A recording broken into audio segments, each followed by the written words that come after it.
Hi, this is Bud from EFR. Welcome to the Wednesday booster session for week 3 of our Mindfulness Challenge. Today I have Vivien Bergl with me to assist, and she's going to be leading the meditation today.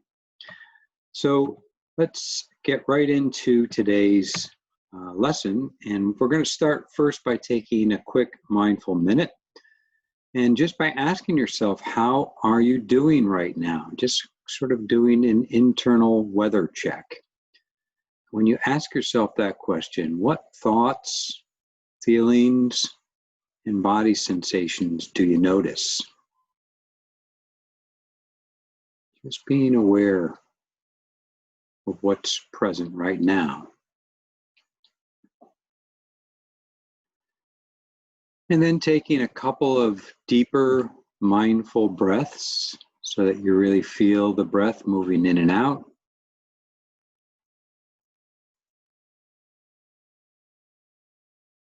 And then opening up and expanding your awareness to sense your whole body sitting, breathing, and then moving on.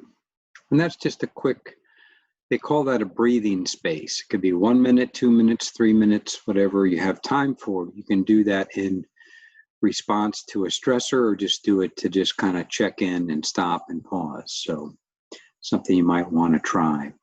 But I want to ask you, how did things go on Monday? What did you think about the thought meditation? And then I asked you to try that also yesterday on Tuesday. And how did that go for you? Were you able to fit it in? What did you think about the theme of focusing more on our thoughts? That is the theme this week, thoughts and emotions. So we're going to be talking a little bit more about that, and you'll see in the meditation we'll be focusing on emotions. So just kind of wanted you to think about how that's going. Are you able to find some time to carve out a few minutes to do the formal practice? And if not, don't give yourself a hard time. Remember, this is not about having to do this and achieving the exact right time and place and way to do this. But just do the best you can and try to see what works for you. All right, so moving into the mini lesson, we're talking, as I said, about thoughts and emotions and how they're so linked. And if you just think about some of the thoughts that we have, and then they lead to an emotional reaction, or vice versa. An emotion arises and it generates thoughts about the situation or the people that you're dealing with. The other idea that thoughts are not true is kind of an interesting one to think about, is that, the thoughts that we have are really mental activity. They're representations of what's going on out there in reality. So they're not necessarily true. And that leads to the idea that we don't have to believe all our thoughts. And so that's part of what we want to talk a little bit about. And this poem, I think, in a way illustrates what's happening with thoughts. 10,000 flowers in spring, the moon in autumn, a cool breeze in summer, snow in winter. If your mind isn't clouded by unnecessary things, this is the best season of your life. So that's from the poet Wu Men Haiku, or Haikai. I'm not sure if I'm saying that correctly, but he is from like the 11th century in Japan. So even back then, our minds were full of unnecessary things. And that's what I want to talk a little bit about before we get into the meditation. This is from the work of Tara Brach. And you might just simply notice that having all sorts of different thoughts, some are everyday routine thoughts that pop up about the grocery list and getting things done at home or work, and some are what we call sticky thoughts. And they may have to do with replaying, say, a difficult conversation with a partner or someone at work, worry about a child, or some extra unexpected bills and how you're going to pay for them. These are a bit more consuming, and we tend to obsess over them more. The reason they're so sticky is that they're being driven by emotions, by strong emotions sometimes, thoughts, fears, and worries. And we also have our top 10 hits, recurring thought patterns having to do with things about ourselves, others, and the world around us. Because these thoughts are so compelling and reoccurring, they can take up most of our unhealthy part of our thought bandwidth. So becoming aware of them and understanding how to respond wisely can be one of the most freeing benefits of mindfulness. Now, this part is from Jack Kornfield, and he talks about having a wise relationship to thoughts.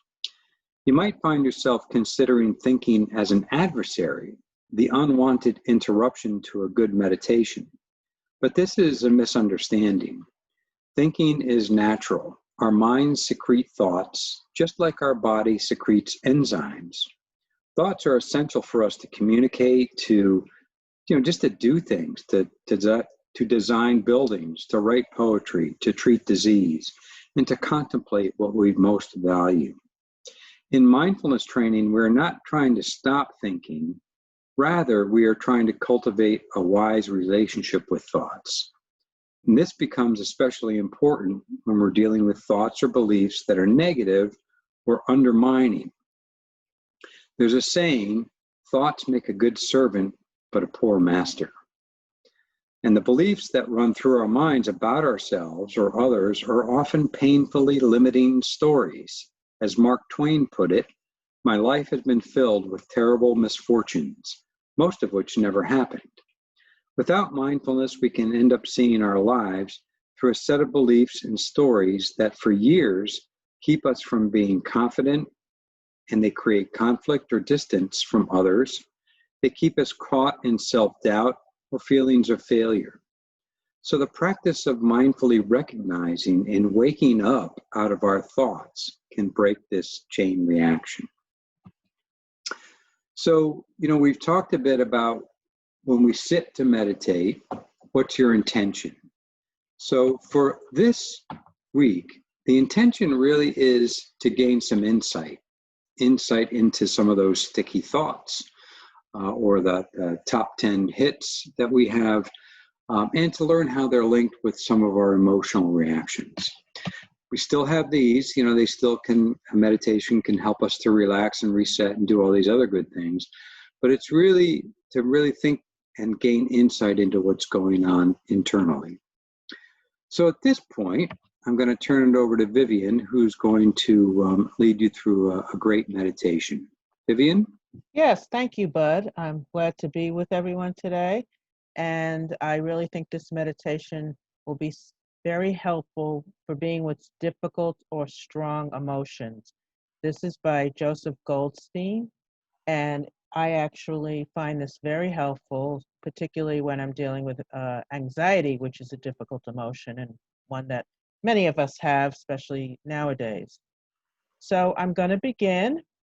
One way of doing this and being helpful for being with difficult or strong emotion is you're practicing seeing the difference between recognition and mindfulness. So as we begin the practice, settle into the awareness of your body posture. Sit and know you are sitting. If you're comfortable, you can close your eyes or have a gentle downward gaze. Just become aware of your body, aware of your breathing in, knowing you are breathing in, breathing out. Know that you are breathing in and breathing out. Just sit with that.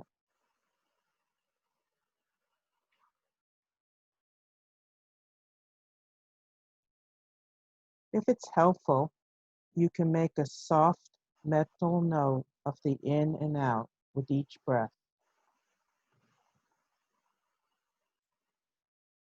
Become aware of your prominent body sensations, noticing or noting the particular sensations, and also whether it's pleasant or unpleasant.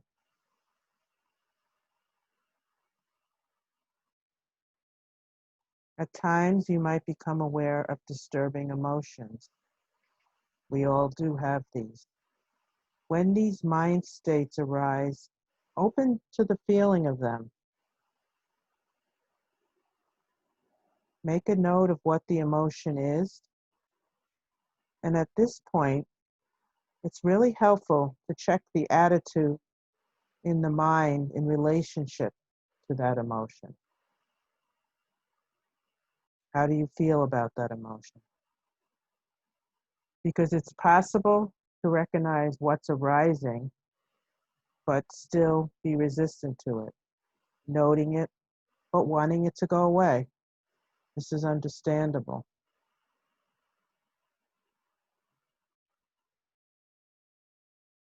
But using the phrase, "it's okay," is a way of balancing the recognition with a genuine acceptance of what is there. It's okay. It's okay to feel this. So rather than pushing it away, you meet it.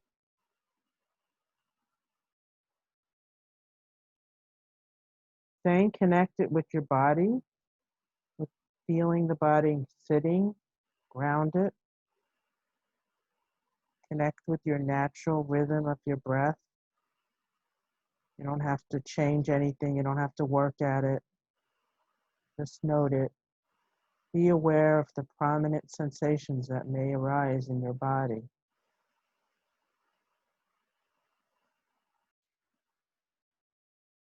And once again, if you recognize a difficult or challenging emotion, just use the phrase, "it's okay," as a reminder. It's okay to feel this. Let me be with it. Rather than trying to push it away, you accept it.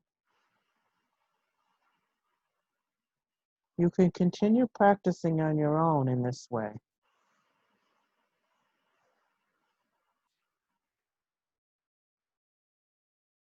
And when you become distracted, which we all do, lost in thought, or become somewhat overwhelmed by the emotion itself, for instance, anxiety can be very overwhelming, but it helps.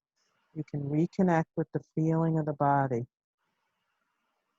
sitting, the body breathing, the rhythmic breath in and out. Sometimes as we are working with thoughts and emotions, the mind gets caught up in the story. We get carried away by it. We get lost in a train of association. Don't judge this or yourself, but try to simply reconnect with your body sitting. Sit and know you are sitting.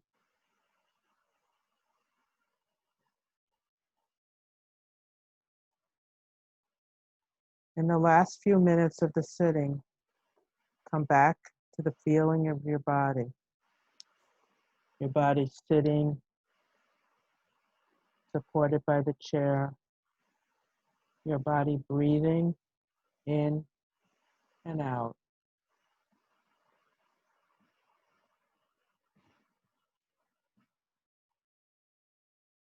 And when you are ready, you can open your eyes gently and slowly reconnect with the world around you. And give yourself credit for taking this time, because we all often experience challenging emotions in our life. But what we sometimes do is not notice that we're in conflict with those emotions, fighting them, pushing them away. It's okay, that phrase, it can actually be a magic phrase for settling the mind into an acceptance of whatever the emotion might be. It's not a bad emotion. It is an emotion, part of being human. And this acceptance becomes the foundation then for a healthy response. So thank you very much for being with us, and I wish you peace. Thank you. Thank you, Vivien. Thank you very much for guiding us through that meditation. I like that. It's okay. It's a good way to remind ourselves that we can be with whatever it is. So here, just as a reminder, your daily practices, you might try to find some time later to do a thought or emotion meditation. You have a couple to choose from now. Tomorrow, we're going to do another meditation on emotions as a way of dealing with some of the COVID-19 things that arise for us. And then also the informal practice. Notice unpleasant and pleasant events. So just be aware of what arises and then noticing what thoughts are present, emotions, and body sensations. You don't have to do anything about it or change it or fix it. I just want you to be aware. That's the informal practice. So thank you again, Vivien, for leading us through that meditation. And thank you all for listening to this today. And let me know if there's anything that you need to support your practice or if you have any questions.